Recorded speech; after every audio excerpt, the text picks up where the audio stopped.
د الاعلى مبارکه سوره چې د قرآن عظیم الشان 88 سوره ده په مکې معظمې کې را نازله شوې ده 19 مبارک آیاتونه لري تلاوت او پښتو ترجمه یې له لومړي آیت څخه اورئ بسم الله الرحمن الرحیم د الله په نوم چې ډیر زیات مهربان پورا رحم لرونکی دی سبح اسم ربك الأعلى الذي خلق فسوى والذي قدر فهدى والذي أخرج المرعى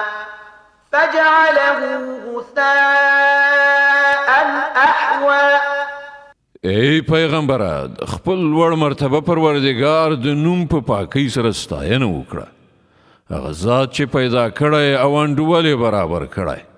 هغه ذات چې تقدیر ښکلی بیا یې لار ښودلې هغه شنیلي د ځمکې څخه راټوکولي بیا یې هغه وچ تور ګرځولي میده کړي دي سنقرئك فلا تنسى إلا ما شاء الله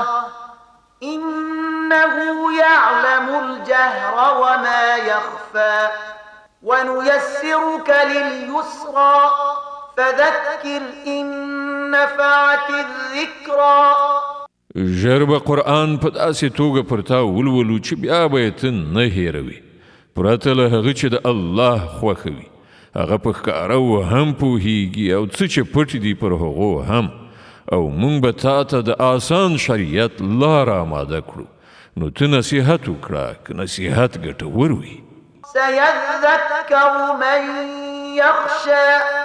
ويتجنبها الأشقى الذي يصلى النار الكبرى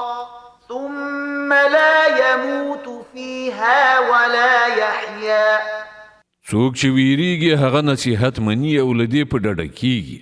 هغه زیات بدمرغه خلک نه مني چې ډیر لوی اور ته به لاړ شي بیا به نه پکې مري نه به ژوندي کیږي قد أفلح من تزكى وذكر اسم ربه فصلى بری وموند هغه چا چې سپېڅلتیا یې غوره کړه او د خپل پروردګار نوم یې یاد کړ بیا یې لمونځ وکړ بل تؤثرون الحياة الدنيا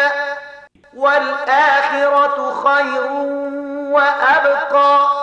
إن هذا لفي الصحف الأولى صحف إبراهيم وموسى خو تاسې د دنیا ژوند خوښوئ په داسې حال کې چې آخرت ډیر غوره او باقي پاتې کېدونکی دی همدا خبره په مخکنیو راغلو صحیفو کې هم ویل شوې وه د ابراهیم او موسی په صحیفو کې